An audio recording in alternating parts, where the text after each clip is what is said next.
Okay, good morning, friends. I welcome you all to a batch of CA Intermediate Cost and Management Accounting. In short, it is called as CMA of new syllabus. And this batch is Amendment Batch 1. I have given it a name, Amendment Batch 1. And today's lecture is lecture number 1. And most of you know me, right? My name is CA Rakesh Agrawal. I'm the gold medalist in the subject of cost and management accounting. Most of you have studied with me earlier in the regular batch. Now in today's lecture, I will first explain what is the purpose of this amendment batch. So I'll first explain that and then we'll go ahead further. So just try to understand this. I have printed this in my notes also, that is preface or foreword to this amendment batch. What is the intention, why this batch is getting recorded? So dear student friends, ICAI had issued an updated study material in October 2020. Mind well, it is only an updated study material. It is made applicable from May 2021 examination and onwards. It means this study material will be applicable for May 2021 exam and all exams ahead till the time institute issues another updated study material that you and me don't know when institute will come out with another updated material. Now this study material led to a fear in the minds of students that ICAI has changed the syllabus. Now what happened? ICAI only changed the study material. And how students took it? Majority students took it as ICAI has changed the syllabus. No, my dear friends, ICAI has not changed the syllabus. It has only done the updation, that is correction in the study material. Now really speaking, there is no change in syllabus. Mind well, no change in syllabus. It is only an updation in the existing module to remove the previous errors. First of all, while issuing the new study material, whatever errors were earlier reported by the students to institute, those errors they have tried to remove and they have added some questions and deleted some questions. But majority they have added only the question, but I have seen some deletions also they have done. Now the syllabus of your cost and management accounting subject doesn't change much like direct tax and indirect tax. You also know it better, my dear friends, basic costing principles are not going to change. Now I have been teaching from last 30 years, nothing has changed except some minor changes. But syllabus overall has remained the same in costing. It is going to be material cost, labor cost, overhead, job costing, batch costing, all this is going to remain the same. This is not a subject like direct tax or indirect tax which every year there will be some amendments or even every now and then our government keeps on issuing certain notifications and the syllabus keeps on changing continuously. It's not like that. So there is no change in this syllabus, mind it well, syllabus has not changed. Now I will record each of these lectures, this amendment batch lectures with small duration just to cover the updations of small durations so that you can finish one lecture in one sitting. My plan is to cover all new questions or whatever updation institute has done. I'll try to cover only those updations because this lecture is meant for the students of my regular batch, earlier batches. So for their convenience, I am going to record all minor changes or updations and extra questions, but I am going to do it in small duration lectures, right? Sometimes the lecture could be even for 45 minutes, 1 hour, it could be maximum 1.5 hours depending upon how much portion I am covering in that. And what I expect from you is when you sit for viewing these lectures, do it in one sitting. Do it in one sitting. And that's why I'm recording it in small duration. If I record 3 hours lecture, I know you won't be able to sit for 3 hours on continuous basis. Now I have incorporated the new questions of this module in my version 3 batch. Now some of you might be aware that I have already launched my version 3 batch, and version 3 batch I am recording in Hindi plus English, version 3. So in that batch, version 3 batch, I have already covered these new questions. However, those who have studied with me earlier in version 1 or version 2 batch wanted to know and understand the new questions to update themselves. Now the students have already studied with me earlier, either through version 1 or through version 2 batch. They wanted to update themselves, and for their convenience I am recording this amendment batch 1, so that by viewing this batch itself you can get updated. You can get updated and become equal to version 3 batch or equal to that new study material. Now with the objective to update the previous batch students, I have planned to record this amendment batch 1. So this is the purpose, to update the students of version 1 and version 2 batch. For them I am recording this. I hope it will help you to not only update yourself, but will also help you to revise the subject. Two purposes will get fulfilled here. This batch no doubt will help you to update, but in the process of updations, as I will be going through chapter wise and I will be solving the new questions, indirectly it will become a revision batch also for you. So this batch will work as an updation batch as well as revision batch for you. You will be able to recollect and revise the subject. The only condition is that you should have already done the regular batch earlier. If you are studying the costing subject for the first time, then this batch is not for you. You won't understand anything, because whatever I am going to talk is based on whatever I have discussed earlier.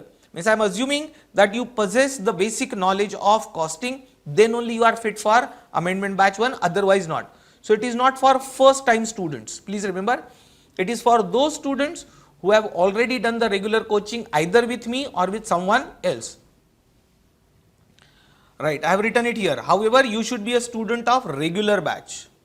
If you are a student of regular batch with me, with Rakesh Agarwal, nothing like it. You will understand it much better. But even if you have done it with someone else, I think you will be still able to understand this updated batch. But you should be a you should be a student of regular batch to understand this amendment batch. So I am repetitively saying, if you are the first timer student who is studying the costing subject for the first time, this batch is not for you. I have noticed certain errors in new module of ICAI. Actually, I also purchased the copy of new module which was issued in October, and I started scanning the entire module page by page to know what are the new questions or what changes institute has made as compared to the previous module. So I was sitting with previous module and with this module, new module. And what happened? I have noticed a lot of errors. It could be calculation error, there are some logical errors also, there are certain contradictions also, right? Means something is said at one place, something else is said in another chapter or another place. And I have shared all these errors with the board of studies of our institute. I made a list. I have noticed around 72 errors or areas of disputes, and I have reported all these to the Institute of Chartered Accountants of India. Because before I am coming out with amendment batch, I have to scan it through entire study material. So I have purchased that copy and I have gone through it. Now ICAI may issue a corrigendum to module in future. Corrigendum is correction. Whenever there is an error, there is a habit of issuing corrigendum. Corrigendum is correction to previous module. So they may issue a corrigendum in future if they take care of my suggestion. I have sent my suggestions to the institute. If institute listens to it, if institute likes it, then only they will come out with a corrigendum on their new module in future. I don't know, it is not in my hand. I have done my work, I have reported everything to the institute. What institute will do? Institute will only decide, not me. So in future you will find some corrections issued on website of the institute. However, to bring it to your notice, I am also sharing my observations about these errors with you, and it is printed at the end in these notes itself. What I have done? See, as I said, whether institute will come out with the corrigendum or not, I am not sure. How you will come to know? What happens? A student feels that whatever is printed in the module is correct because institute treats the module as Gita, as Quran, as Bible, though it is not so, with due respect to the institute. But students treat it as Bible, students treat it as Gita and Quran, and they feel that whatever is written in module is correct and whatever I am teaching is wrong. But it may not always be true, my dear friends. So what I have done? What will happen while teaching? I may do certain corrections, but there are still errors in the module. Now those intelligent students who will study from the module, they will they will ask me a query or they will send me an email that, sir, something else is written in the module, you have taught something else. So what I have done? To bring to your notice whatever errors are there, to bring it to your notice, I have already shared it on my website. First of all, my website address is printed below, just check. On every slide you will find this website address, www.carakeshagarwal.in, and not only here, you will find it on every page of your notes. On every page, on right hand side corner, on the top right hand side corner, you will find this website address. If you go to this website address, under student corner, you will find the errors. I have shared same file which I shared with the institute, I have shared with you on my website. Plus what I have done, I have included those observations about the errors in the module with these notes itself. Means the notes which you are having in your hand, in that also I have printed it at the end. I will show you those notes also, don't worry. Now we are providing you amendment batch 1 notes in PDF format. Means we are going to give you a soft copy of these amendment batch notes. I have got it printed, I am just showing it to you. What I did just for teaching purposes in the classroom, I have got it printed, right. So this is the amendment batch notes. I will show the soft copy also to you. So we will be sharing a soft copy with you, right, of these amendment batch notes. Now please get it printed. Please get it printed and keep it in front of you for better understanding. Like I have got it printed and I have kept it here, right. I request you also to get it printed. What will happen if you don't print it? It will hardly incur the cost. You will hardly incur the cost of 100 rupees on it, 50 to 100 rupees, depending upon how much the printer is charging you.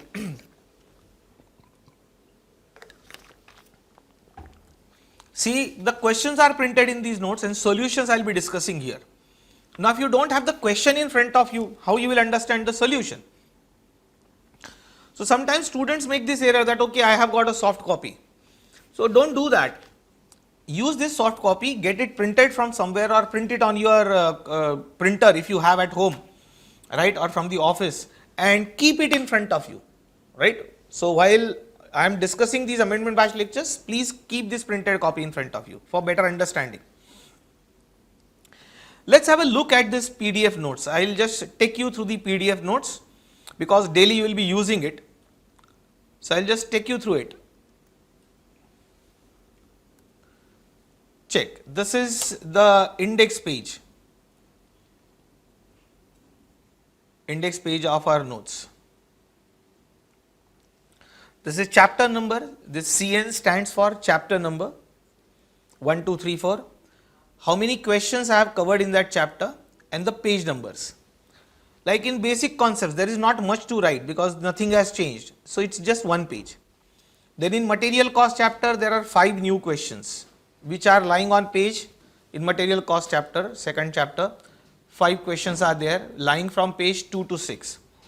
In labor cost, there are only 2 new questions which are lying on page 7 and 8. In overheads topic, again there are only 2 new questions which are there on page 9 and 11. Activity based costing, right, 2 questions and so on. So this I have made a list, right, this is the list. And here last one which I was saying, errors in this October 2020 module. Naturally it does not have questions, right, but it has got the errors, page wise errors from the module. It is lying from page 45 to 55. So here I have printed at the end all the errors of the institute, page wise, point wise. So this is what it is. This is about me, right? Majority of you know it was already printed in your regular batch notes. For the new students, I have printed it again about me. If you want to know more about me, you can just have a look to understand your faculty more. This is our website, my dear friends. Right, and see, this is my principle, right? I believe education is not merely getting a degree, but it is gaining knowledge. This is my basic principle of teaching. This is my email. In case of difficulty, if you have encountered, you may ask the query only through email, not through phone call, not through WhatsApp. So difficulties will be taken care through this email address. Then this is preface, which I am discussing with you, preface to amendment batch 1, which I am already discussing with you. Again, I have given my email and website address here, and from here this starts, basic concepts and all. I'll just reduce the focus.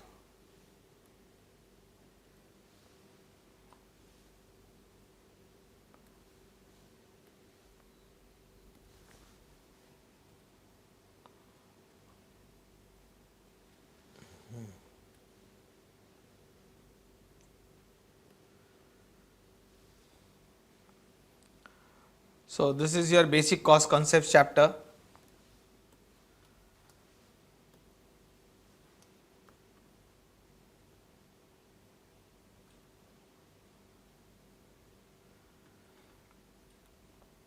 And so on. Okay, in this there is no new question. Then there is material cost chapter, second chapter.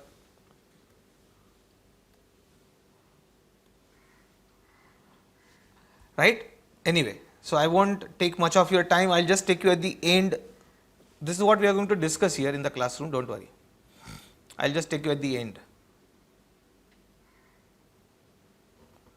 Just a quick go through of your notes.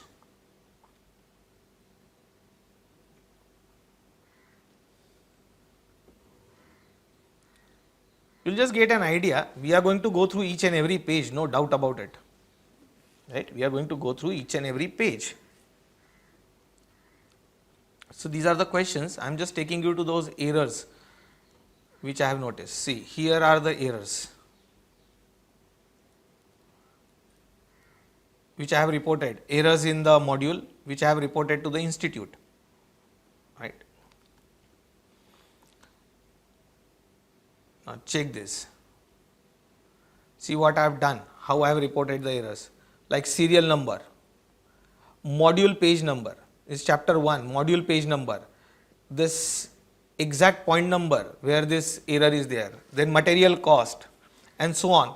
And you will notice I was telling you there are 72 areas which I have pointed out in the new module.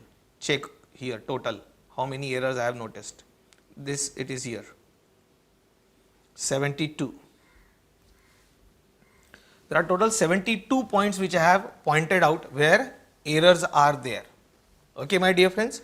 So this is almost the last page, and at the end page you have that my famous poem, Hindi poem, Haar Nahi Hoti, which was there in your regular notes also. Okay, dear friends. So we'll start with our discussion again. So we just had a look at the PDF notes just now, a quick look or a brief look, and as I told you, please get it printed using the soft copy. Now I am recording these lectures in 100% English. These lectures will be recorded in 100% English. Now why? Because my previous versions, version 1 and 2, were also recorded in 100% English. So those who have purchased my previous versions, they purchased it just because I was teaching it in English. So for them, I am recording this amendment batch also in English, because in some part of our country, there are people who don't understand Hindi.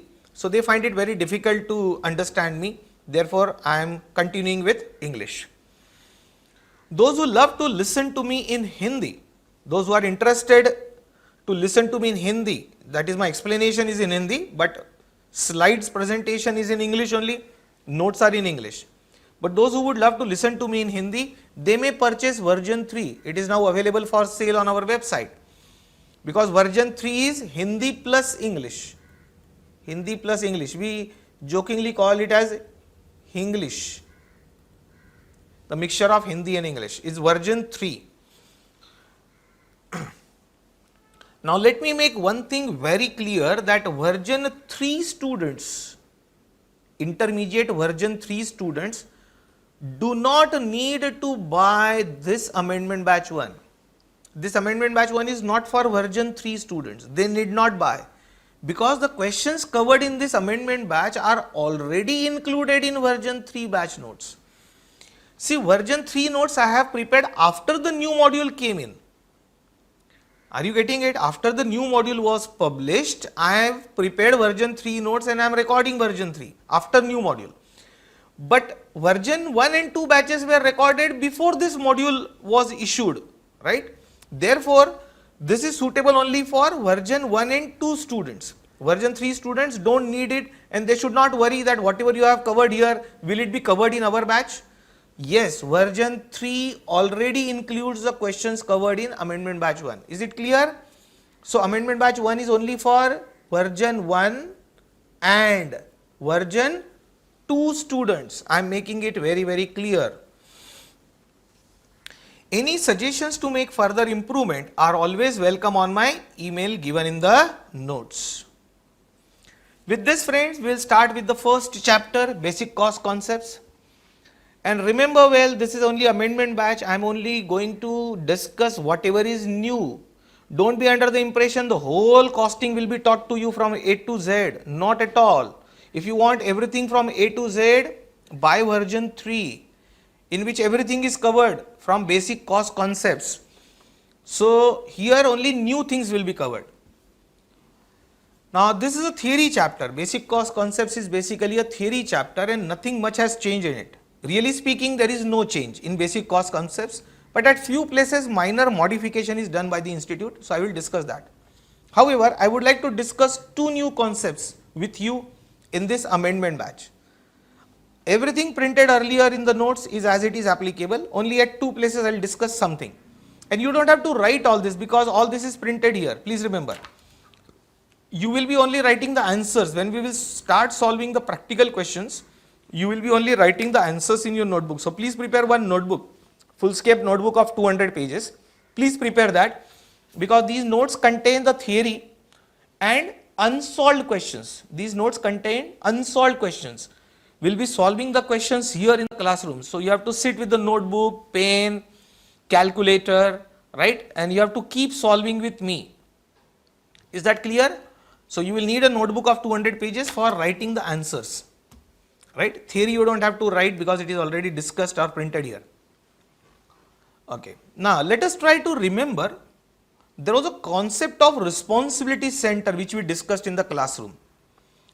We had discussed 4 types of responsibility centers, that is cost center, revenue center, profit center and investment center, if you remember. In the classroom we discussed the responsibility center. The in charge of that responsibility center is held accountable for some performance if the performance of that responsibility center is judged on the basis of cost, that what should be the cost and what is actual cost. If this is the criteria to judge the performance of that particular department, then it is called cost center. If the criteria to judge the performance is revenue generated by that department, then that department is called revenue center. If the criteria to judge the performance is profit, how much profit that department or division or branch has earned, then we call that department or division as profit center. And if ROI, if you remember, return on investment is the criteria to judge the performance, then we call it as investment center. This you know from your previous background. Okay. So this is nothing new. This was already discussed. However, institute has divided cost center in further 2 parts. So we will discuss only those 2 parts. The cost center is further divided in 2 parts by institute, and they have given it a name, standard cost center and discretionary cost center. The names given are standard cost center and discretionary cost centers. Now what is it? So we'll discuss. Standard cost center. It is the cost center where input output relationship is clear and measurable. Any department where you can compare the input output cost, you can calculate it very easily, then such a cost center is called standard cost center. Hence, these cost centers are used for variance analysis purpose, and the manager is held responsible for adverse cost variances. Now, as you are the students of regular batch, you know what is variance analysis, that is standard costing. In standard costing, we compare standard cost with actual cost. And if this variance is adverse, then that center in charge is held accountable, responsible for that adverse variance. Now, if you remember, we used to calculate a standard cost for actual output. Standard cost for actual output. It means we have a clear-cut input-output relationship. It means for this much output, this should be the cost. Cost is the input. The input could be raw material, input could be human efforts, that is labor, and this much efforts, this much should be the output. Where this is possible to measure input-output relationship, or how much cost will be incurred for this much output. Where this type of relationship is possible and clear, then we call it as standard cost center. And these standard cost centers are used for variance analysis, and the person, the in charge of the department is held responsible for adverse cost variance. Now you can correlate it with your standard costing. Then what is discretionary cost center? It is the cost center where input output relationship is not clear and the output is not measurable. These are those cost centers where you don't have a clear cut relationship between this is input and this is output. This relationship is not possible. Especially the departments which do not produce the goods. Means in production department, input output relationship is that way clear.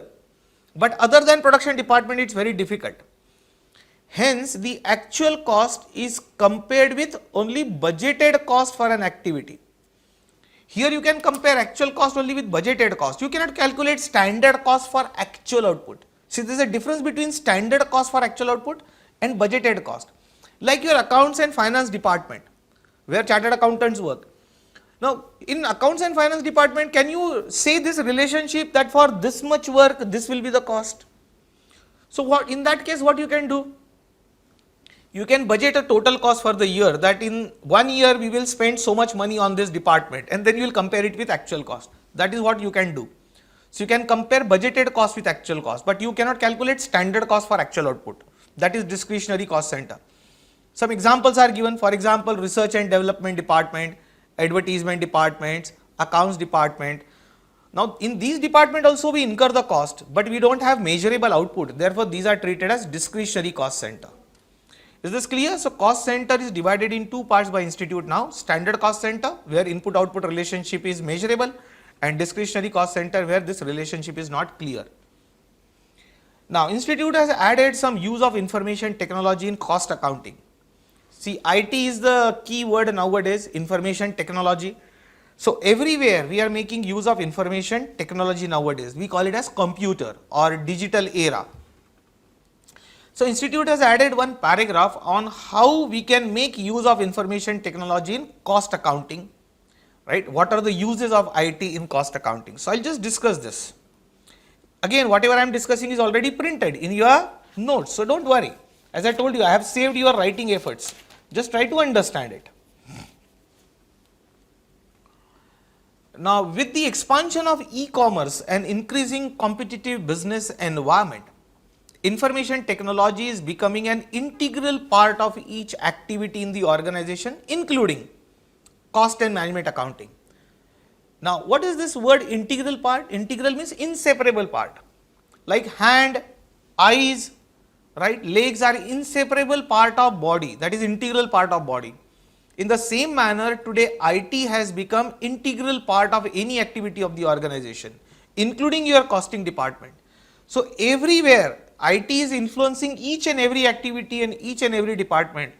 Even see, I am teaching you through using the technology, using the computer, laptop. See, I am writing this on the screen and getting it recorded. So it's a technology and it will be uploaded on Google Drive, from where you will be downloading, and you will be using a software through which you will be viewing these lectures. It means IT is affecting each and every walk of life. So cost and management accounting is not an exception, that is also affected by information technology.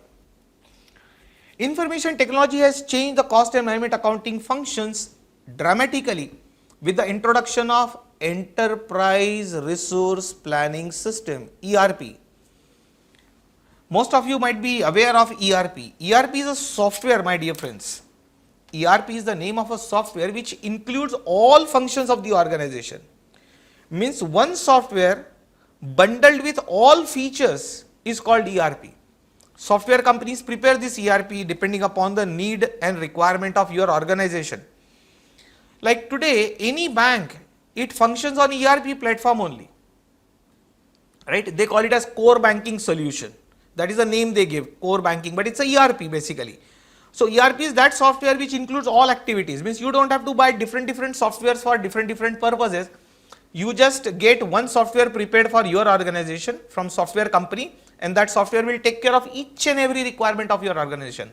This well integrated software designed for your organization is called Enterprise Resource Planning.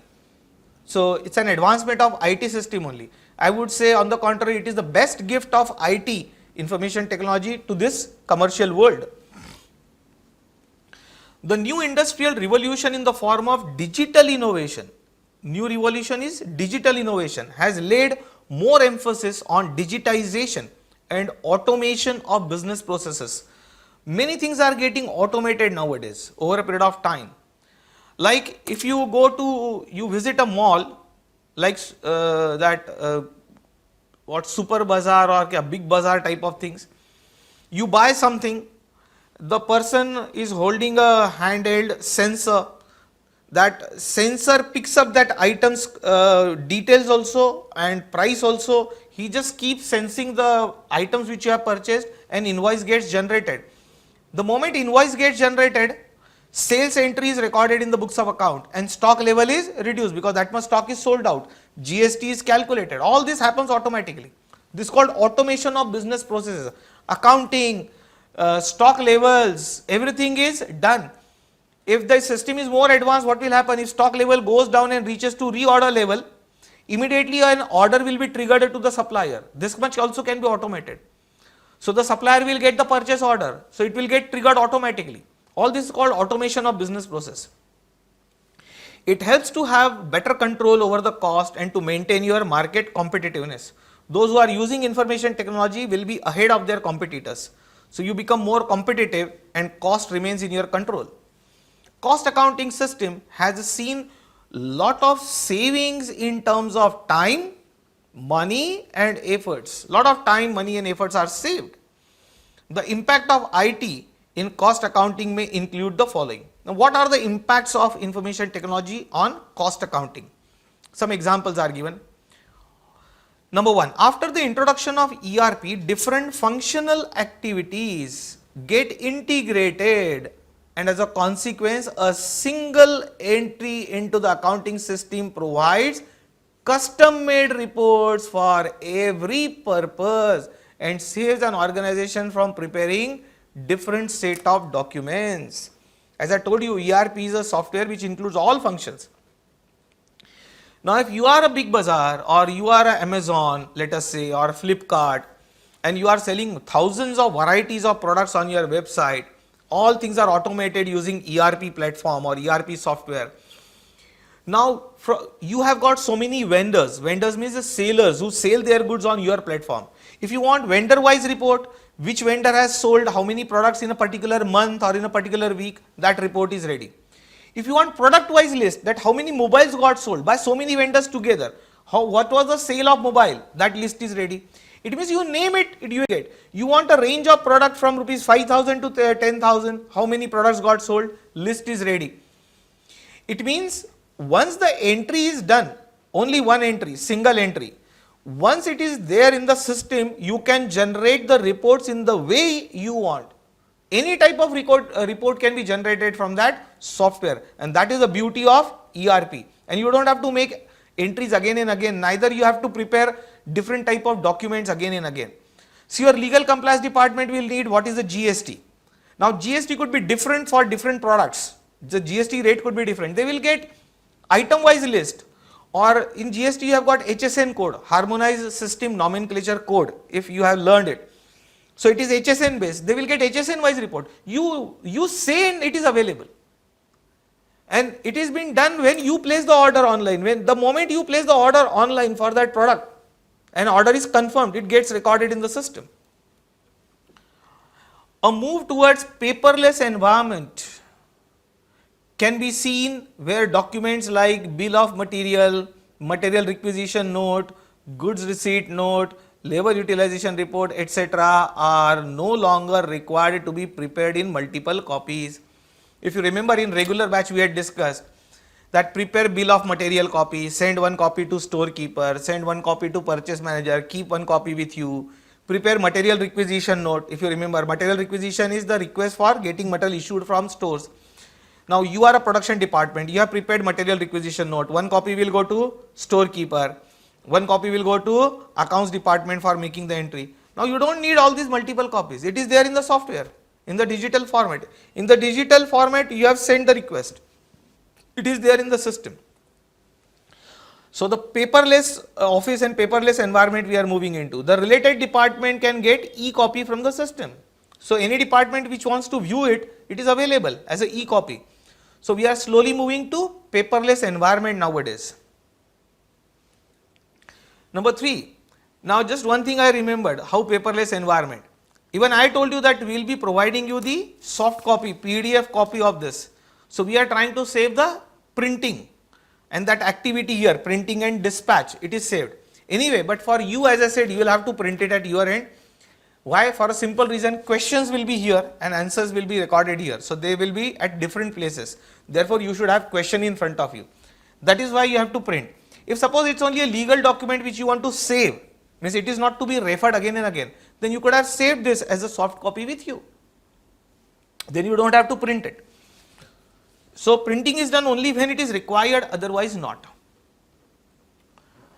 Now information technology will help the internet and intranet. Information technology with the help of internet and intranet are helping in resource procurement and mobilization.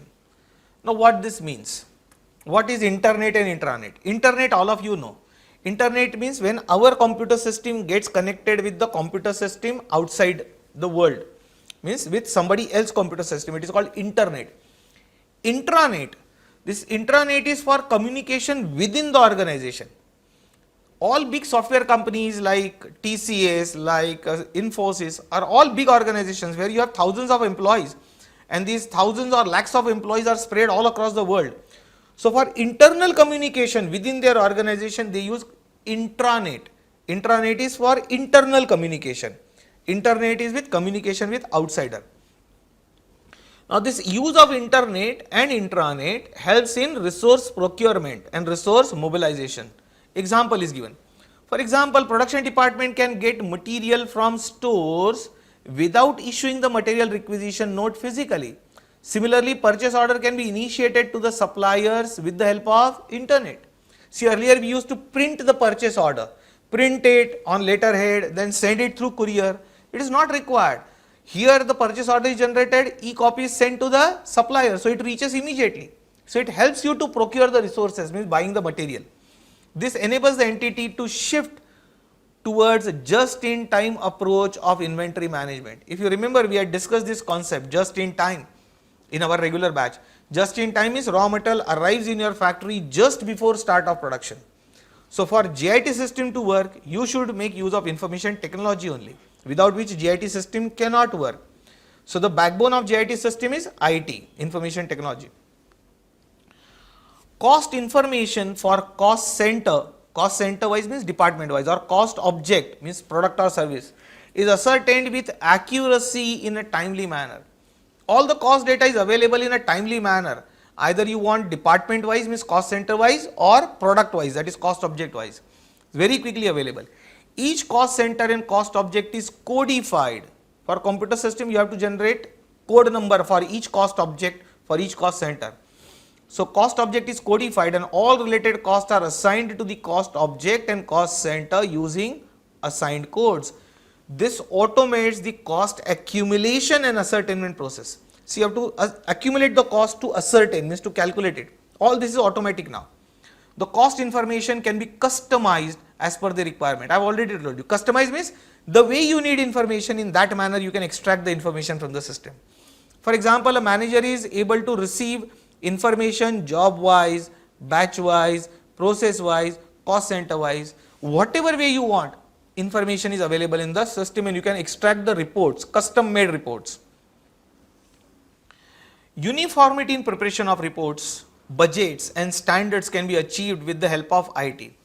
Uniformity means as the report is generated by the system, there is a uniform format in which the report gets generated. So there is a uniformity in the approach, in the reporting approach, in the budgeting approach due to IT. ERP softwares play an important role in bringing uniformity irrespective of location, irrespective of currency, language and regulations, and that is the beauty of ERP. Just imagine a company, TCS, Tata Consultancy Services. Some of your friends, relatives might be working in TCS. Now TCS has got the offices all over the world, not only in India, all over the world. It means locations are different locations. In each country the currency might be different, the language used might be different, the regulations, please remember, rules, regulations or laws are different in different countries. But still, when we want the quarterly report to be published by TCS, quarterly report means once in every 3 months, you will find within 15 days from the end of the month. What I am saying, within 15 days from the end of the month, their quarterly reports are ready, irrespective of location, currency, language. If we want to do it in the older fashion in which we did the audit, it won't be possible in 2 years to merge all these reports of different currencies and different languages and different regulations into one. It was very difficult job in those days when manual accounting and auditing was done. I am talking about the era of manual accounting and auditing where we did the articleship.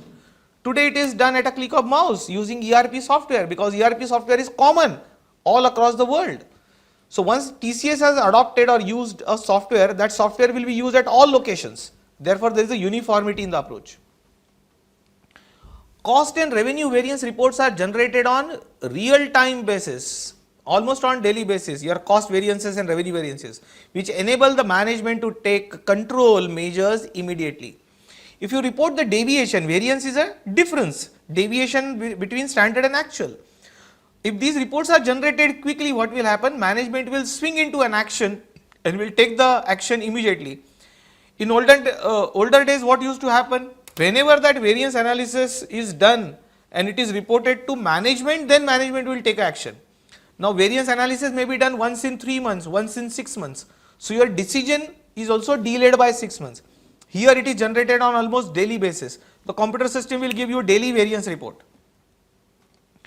IT enables an entity to monitor and analyze each process of manufacturing or service activity closely to eliminate non-value added activities.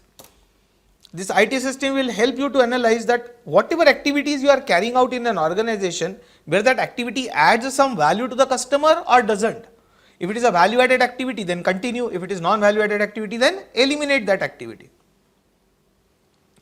The above are just examples of few areas where IT helps in cost accounting. These are just few areas where you can take help of IT. Actually, if you start writing, it would be paragraph after paragraphs. Each and every day and each and every activity today is governed by information technology. Now this discussion I did for just a short note question. If a short note question comes, what are the uses of IT in cost and management accounting? You should be able to write something. Therefore, I discussed it. Friends, this was the only new thing from basic cost concept chapter. So we move to another chapter, that is chapter 2, material cost. Now what I will do today, I will discuss some theory part of material cost, and questions probably will start tomorrow, not today. So I'll just discuss some part which is printed in your notes. So we will first discuss some new theory of this chapter before we start solving the new questions which are based on material cost topics. So I'll just discuss the theory. Now you know the concept of landed cost of material. We have discussed it in the regular batch. This concept is not new. Only few points are added which I will discuss. Landed cost is the cost at which material lands in our godown. All of you know this. So we'll revise that concept and then I will discuss few new points. The general principle in determination of raw material cost is that all cost incurred in bringing the inventories into their present location and condition should be added to the cost of material purchased. The total of all such cost and not just the price paid to the supplier. It is not just purchase price but all cost incurred to bring the inventory into its current location and condition. All these costs constitutes the landed cost of material. This you already know. It's only a revision. As I told you, this batch will not only help you to update, it will also help you to revise. Now landed cost of material generally consists of, means what is included in calculation of landed cost. Invoice price, that is purchase price, net of trade discount. You have to deduct the trade discount and calculate net purchase price. Then cost of containers and packing charges are included. Freight and forwarding charges, we call it as carriage inward, that is included. Transit insurance, right, for transportation of goods from supplier's place to our place. Duties and taxes, that is GST, etc., right, are added. Only GST, we'll discuss that. Now necessary deductions and adjustments may be made for credit allowed for return of containers. If containers are returnable, then you have to deduct that credit. GST credit, we call it as input tax credit wherever applicable. If it is available, then you have to deduct. And then you will get the net cost of material purchased determined as above. Should be used for entry in the materials, entry of materials in the priced stores ledger. I hope you remember the stores ledger, date, particulars, receipts, issue, balance column. In receipts, you have 3 column quantity rate amount, issue 3 column quantity rate amount, balance column quantity rate amount. Now, when we purchase the material, we enter it on receipt side of stores ledger. This much you will be able to recollect. So, when we enter it on receipt side of stores ledger, the rate at which we enter in the stores ledger is the landed cost of material. Right? This was also discussed in the regular batch. Now, the item wise details are discussed below. Now, Institute has prepared an item wise list. I am discussing all these items. Some of them are already covered by us in our classroom discussion in the previous batches, but still I will take you through all items. Few items might be new for you. One is discount and subsidy. Trade discount. All of you know trade discount is deducted from the purchase price if it is not shown as deduction in the invoice. If supplier has already deducted it from the invoice, then you don't have to do anything. But if he has not shown it as a deduction in the invoice, then you have to deduct the trade discount. Quantity discount. Like a trade discount, quantity discount is also shown as deduction in the invoice.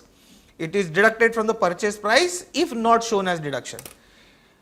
Quantity discount and trade discount is actually one and the same thing, but Institute has written two separate things.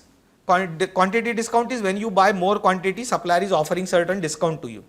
If he has already deducted from your purchase price in the invoice, very good. If he has not deducted, sorry, then you will deduct it while calculation of landed cost.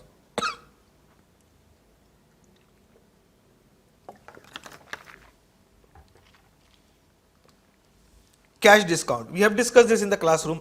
Cash discount is not deducted from the purchase price. It is treated like interest and finance charge and it is ignored. So we deduct only trade discount and quantity discount from purchase price, not the cash discount. subsidy, grant or incentive. Any subsidy, grant or incentive received from government. Government sometimes give you some concession, that is called subsidy or grant or incentive. Or from other sources also, either government is giving you some grant, subsidy or any other sources like local authority or state government, then they are deducted from the cost of purchase. But please remember, this grant or subsidy should be related to purchase of input material, then only. Like if you are buying the input raw material from an underdeveloped area or from Khadi Gramodyog people, right, from tribal area, and government wants to promote that, and government says if you buy from these suppliers or small traders, we will give you some 10% subsidy. So if the subsidy or grant is related to purchase of raw material, then only you will deduct it, because your cost of purchase gets reduced to that extent, because government is providing you some help. Now duties and taxes. Road tax, toll tax, nowadays we pay toll taxes. So road tax, toll tax is paid by the buyer. If we are paying it, then it is included in the cost of purchase. This road tax or toll tax is paid to bring the material from supplier to our premises. So it will be included in the cost of purchase. Now integrated goods and service tax, basically GST, this we had discussed in the classroom. GST could be integrated GST, state GST and central GST. For all, provision is same. I am discussing only one for discussion purpose. Integrated goods and service tax is paid on interstate supply of goods and provision of services. Interstate means when goods gets transferred or transported from one state to another, then IGST is levied. And if it is within the same state like Maharashtra to Maharashtra, then CGST and SGST is levied. All of you are aware, that is central GST and state GST. Now it is excluded from the cost of purchase if credit for the same is available. We discussed it in the classroom. We get the input tax credit on for GST. So if that input tax credit is available, then it should be excluded. Now unless mentioned specifically, it should not form part of cost of purchase. Now what this sentence means? Here institute has made one thing clear. In the question, if you find GST, by default you will assume that you will get input tax credit. So you will not include GST in the cost of purchase, and if it is already included, then you will exclude it, right? Unless specifically mentioned. If the question tells you specifically that ITC is not available, ITC means input tax credit is not available, then only it will form part of cost of purchase. Means you will include GST as a purchase cost, that is as a landed cost, only when specifically written in the question that ITC is not available. Otherwise, by default you will assume that ITC is available, and if input tax credit is available, then we exclude GST in the calculation of landed cost. And same treatment is applicable for state GST also and central GST. Naturally, only state and central GST is for intrastate sale, that is within the state, and IGST is for interstate sale. But provision is same for both. It means generally IGST, CGST, SGST will be excluded from landed cost unless question tells you specifically that credit is not available, then you will include it in landed cost. Okay. Now basic custom duty, in case if we import the goods from outside the country, then at the time of import custom duty is payable. So basic custom duty is paid on import of goods from outside India, and it is added with the purchase cost. So whenever you will import the consignment, you will add the customs duty, that is called basic custom duty. Penalty and charges. Demurrage is a new word. Demurrage is a penalty imposed by the transporter for delay in uploading or offloading of material. It is an abnormal cost and not included with cost of purchase. Getting the point? I'll explain a little bit. Suppose you have hired a truck to take the goods from supplier's place to this place. So suppose you want to bring the goods from Mumbai to Pune. So at Mumbai, the transporter has already sent the truck. Truck is ready. But your loading of goods got delayed. Therefore, truck had to wait for 5 hours. Means truck is standing idle over there. So the transporter's time and vehicle is remaining idle because due to some problem your loading got delayed.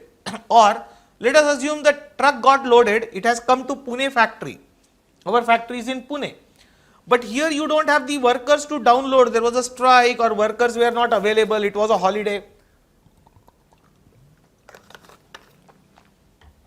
So truck is standing in your factory but not getting unloaded.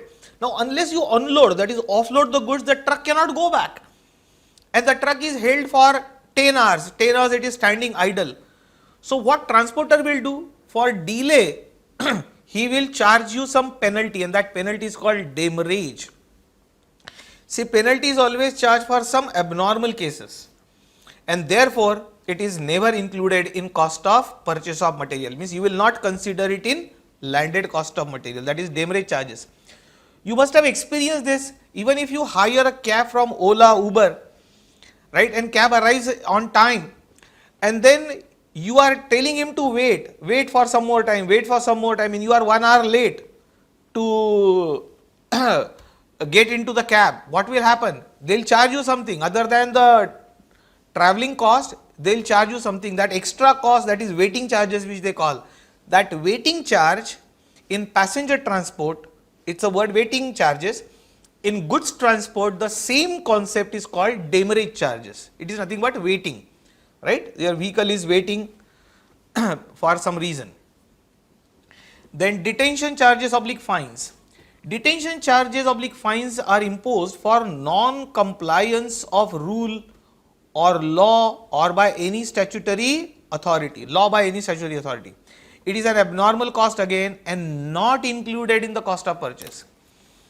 As you are not complying with the rules, like your truck is overloaded than the law applicable, you have loaded more, or the goods are coming out of the truck which is not as per the law, and therefore your truck is detained, right, by the police authorities, traffic police, and they have levied certain fines. And if that charge is borne by the buyer, suppose, then that cost will be treated as abnormal cost and not included in your landed cost.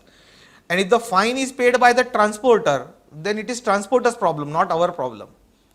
But if mistake is ours, and due to our mistake we had to pay some detention charges or fines to any legal authority, then that is abnormal cost, charge it to costing P&L account. Don't add in the cost of purchase of raw material. Penalty of any type is again not included in the cost of purchase, because penalty is always for violation of law, and therefore penalty is treated as abnormal cost, not included. Now let's go to some other expenditures. Insurance charges. Insurance charges are paid for protecting the goods during transit. It is a transit insurance, not life insurance. Otherwise, students understand only one type of insurance. Insurance means life insurance. It is not life insurance. It is insurance of goods getting transported from one place to another place. So in case if in the journey there is an accident or damage to the goods, we will get compensation from the insurance company. So it is only for protection during transit. And this is a normal cost. So it is added with the cost of purchase. With the cost of purchase means in purchase cost you have to add this cost to get the landed cost. So everywhere the wording of the institute is that add this cost in the purchase cost, or do not add, or deduct it from purchase cost. So finally we will arrive at landed cost. Commission or brokerage paid. Commission or brokerage is paid, is added with the cost of purchase. Suppose to buy some goods, you have hired the brokers. Through them you are purchasing the goods, right? Because it is not directly available to you, or you don't know the supplier. So in such case, you will hire the services of commission agents, pay them commission or pay them brokerage, and then it gets added with the cost of purchase. Simple example, whenever you want to buy equity shares, I am giving some another example. Whenever you want to buy equity shares from share market, you have to buy it through share broker only. Yes, you have to buy it from share broker only. So suppose you have purchased a share at rupees 100, rupees 800, you have purchased a share from share market, and he has added a brokerage of 8 rupees. So your purchase cost will become 808 per share. because in that business you cannot buy shares directly from the share market. It has to be purchased through share broker. So his commission and brokerage is always added in the cost of purchase. So similarly here it is added in the cost of purchase of goods if you are using the services of commission agents. Freight inward or carriage inward, naturally transportation charges, carriage inward is added with the cost of purchase as it is directly attributable to procurement of material. You know all this. As I told you, we have discussed landed cost concept in the classroom. It is not that we have not discussed. Only few new points have come up. Cost of containers, you know, treatment of cost of containers is as follows. In case of non-returnable container, the cost of container is added with the cost of purchase. We have discussed this. Returnable container, if the containers are returned and their costs are refunded, if full cost is refunded, then the cost of container should not be considered in the cost of purchase. If your full cost is getting refunded, whatever is added by supplier, if you return the container, he will deduct, then don't add it. And if you have added by mistake, then deduct it for returnable container. Now, if the amount of refund on returning the container is less than the amount paid, then only the shortfall is added with the cost of purchase. Meaning what? Suppose you are buying chemicals which comes in the plastic drums and the supplier charges you rupees 2000 per drum. It's a 200-liter drum, but it is returnable. So he will add in your invoice rupees 2000 per container, per drum. Now he says that if you return this container to me in good condition, I will refund you only 1500. Means he will charge you 2000, but he will refund you only 1500. Now you have got two options. Either add 2000 and deduct 1500 or only add the difference. That difference is called as a shortfall. So you will add only 500 in the landed cost. This we had discussed in the classroom. Are you getting it? If entire 2000 is refunded, then don't add 2000, don't deduct 2000. Ignore it. But if 2000 is charged and only 1500 per container is refunded, then only add 500 difference, that is shortfall you can add, right? Or you can add 2000 and deduct 1500. And for non-returnable container, you have to add the cost of purchase because there is no refund, because it is non-returnable. Shortage. Shortage in material are treated as follows. This is again based on normal and abnormal criteria. When you purchase the material, there is a shortage, suppose. In transit, the material received is short. Shortage due to normal reasons. Good units will absorb the cost of shortage due to normal reasons. Losses due to shrinkage, evaporation, normal breakage, or due to unavoidable conditions. Means due to inherent nature of that raw material which you are buying, it gets shrinked, it gets evaporated, then this is treated as normal loss. And normal loss will be absorbed by good units. It means using inflated rate method. So suppose you have purchased the material 10,000 kg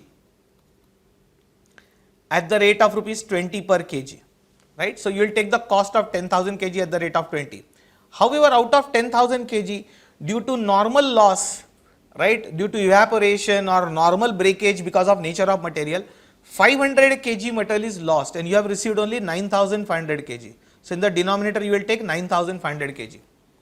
It means 9,500 kg good units will absorb the entire burden of 10,000 kg, including the 500 kg lost. We have discussed this in the regular batch. If you remember, I had given you the example of that vegetable vendor.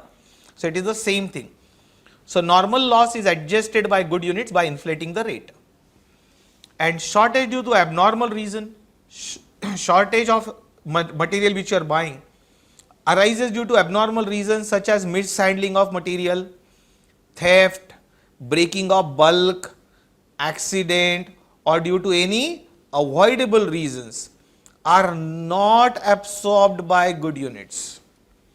Losses due to abnormal reasons are always debited to costing, profit and loss account. This is common discussion in costing everywhere. Normal losses are adjusted in calculation of product cost. Abnormal losses are always transferred to costing P&L account. So this is common. So friends, let us stop here today. Right, today I have discussed only this much. In the next lecture, that is lecture number 2, we will solve some practical questions, right, on material cost topic. So I am not starting with practical questions today. I have just restricted myself today to basic discussion, that is chapter 1. A preface also I have discussed the purpose of this batch, basic concepts and little theory of material cost topic. Remaining all discussion we will be doing in the next lecture. Okay friends, see you in the next lecture. Bye bye. Thank you.